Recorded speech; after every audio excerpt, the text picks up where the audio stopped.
تو ہم اس حد تک دوستی کر لیں کہ ہم اپنا مذہب اسلام بھول جائیں. ہمیں ہماری لمیٹیشنز کا نہ پتا ہو, ہمیں یہ نہ پتا ہو کہ ہمارے مذہب میں کن چیزوں سے ہمارے رب نے ہمیں منع فرمایا ہے, اور کوشش کریں کہ دوستی رکھیں تو ایک لمٹ تک رکھیں. رواداری اور اسوہ حسنہ صلی اللہ علیہ وآلہ وسلم. ہمارے نبی صلی اللہ علیہ وآلہ وسلم رواداری میں اپنی مثال آپ تھے. ایک دفعہ نجران کے عیسائیوں کا ایک وفد نبی کریم صلی اللہ علیہ وآلہ وسلم کی خدمت میں حاضر ہوا. اس وفد میں ان کے مذہبی رہنما بھی شامل تھے. حضور صلی اللہ علیہ وآلہ وسلم نے انہیں مسجد نبوی صلی اللہ علیہ وآلہ وسلم میں ٹھہرایا اور انہیں اسلام کی دعوت دی. انہوں نے اس دعوت کو قبول نہ کیا, لیکن حضور صلی اللہ علیہ وآلہ وسلم نے انہیں اسلام قبول کرنے پر مجبور نہ کیا, انہیں ان کے طریقے سے عبادت کرنے کی اجازت دے دی. کتنی خوبصورت مثال ہے پیارے بچوں کہ ہمارے پیارے نبی کے پاس جب نجران کے عیسائیوں کا وفد آیا تو ان کو کہاں ٹھہرایا گیا؟ مسجد نبوی صلی اللہ علیہ وآلہ وسلم میں. اور ہمارے پیارے نبی نے ان کو اسلام کی دعوت بھی تھی, لیکن ان پہ جبر یا سختی کے ساتھ نہیں. ان کو کہا کہ وہ اسلام کی دعوت قبول کریں, لیکن وہ نہیں کرنا چاہتے تھے. پھر بھی ہمارے پیارے نبی نے ان کو وہاں پہ ٹھہرایا, یعنی مسجد نبوی میں ٹھہرایا, اور ان کو ان کے طریقے سے عبادت کرنے کی اجازت دی. رواداری اور صحابہ کرام رضی اللہ تعالیٰ عنہ. صحابہ کرام رضی اللہ تعالیٰ عنہ نے بھی حضور صلی اللہ علیہ وآلہ وسلم کے طرز عمل کو اپناتے ہوئے ہمیشہ غیر مسلموں سے رواداری کا مظاہرہ کیا. خلفائے راشدین کے زمانے میں بھی سپہ سالاروں کو تاکید کی جاتی تھی کہ دوسرے مذاہب کے علماء اور عبادت گزاروں پر کوئی سختی نہ کی جائے, اور نہ ہی ان کی عبادت گاہوں کو کوئی نقصان پہنچایا جائے. حضرت عمر رضی اللہ تعالیٰ عنہ کے زمانے میں بیت المقدس کے عیسائیوں کو واضح طور پر بتایا گیا کہ ان کی عبادت گاہوں کو کوئی نقصان نہیں پہنچے گا, اور مذہب کے سلسلے میں ان پر کوئی جبر نہیں کیا جائے گا.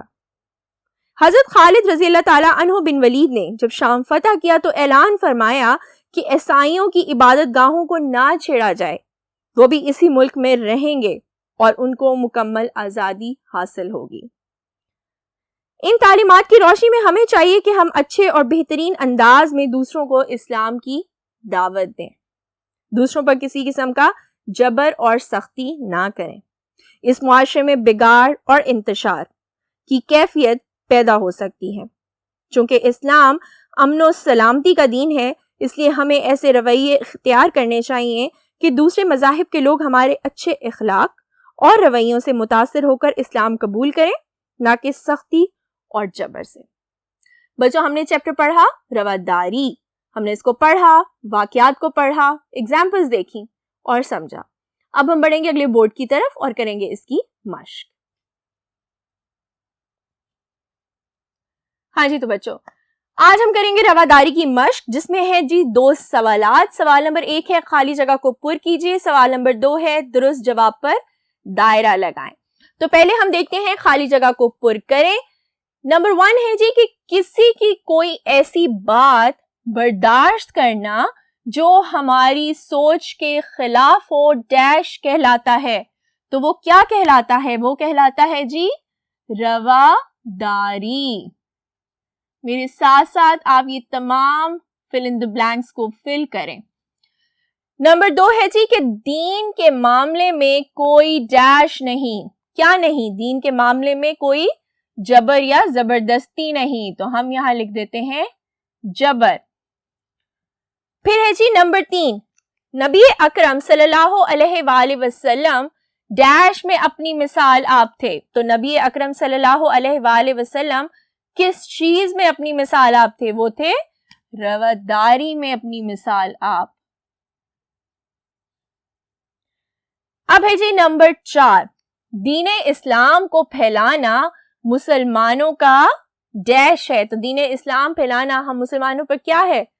فرض ہے. یہ ہمارا فرض ہے کہ ہم اپنا دین یعنی اپنا دین اسلام اچھے طریقے سے لوگوں تک پہنچائیں. اسلام ڈیش کا دین ہے. اسلام کس چیز کا دین ہے؟ جبر اور سختی کا؟ بالکل بھی نہیں. اسلام ہے جی امن و سلامتی کا دین. تو یہاں پہ آ جائے گا امن و سلامتی.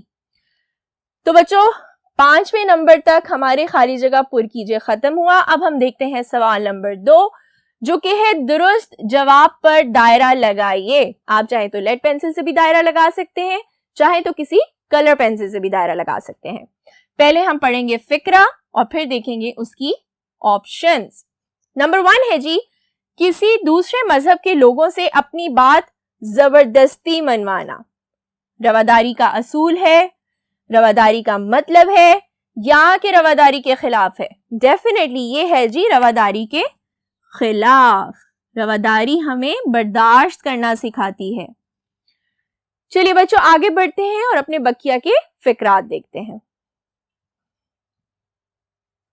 ہاں جی, تو بچوں اب ہے جی نمبر 2 فقرہ کہ ہمیں دوسروں کو اسلام کی دعوت دینی چاہیے. اچھے طریقے سے, جبر اور سختی سے, یا بحث و مباحثے میں؟ تو کبھی بھی کوئی دین جبر اور سختی سے نہیں پھیلایا جاتا, اور دین میں بحث و مباحثہ بہت بری بات ہے. تو ہم دوسروں تک اسلام کی دعوت پہنچائیں گے اچھے طریقے سے. پھر ہے جی نمبر 3, آپ صلی اللہ علیہ وآلہ وسلم کی خدمت میں وفد حاضر ہوا. کہاں کا؟ تہران کے عیسائیوں کا, نجران کے عیسائیوں کا, یا کہ ایران کے عیسائیوں کا؟ تو آپ صلی اللہ علیہ وآلہ وسلم کی خدمت میں حاضر ہوا تھا نجران کے عیسائیوں کا وفد. پھر ہے جی نمبر 4, حضور صلی اللہ علیہ وآلہ وسلم نے عیسائیوں کے وفد کو ٹھہرایا.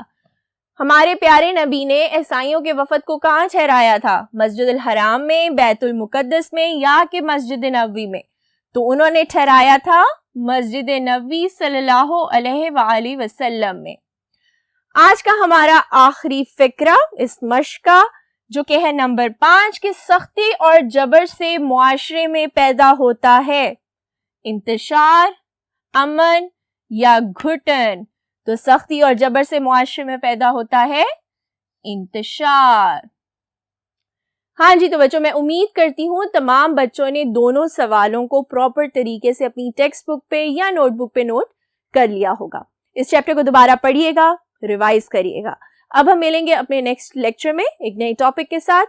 تب تک کے لیے اپنا بہت خیال رکھیے. اللہ حافظ.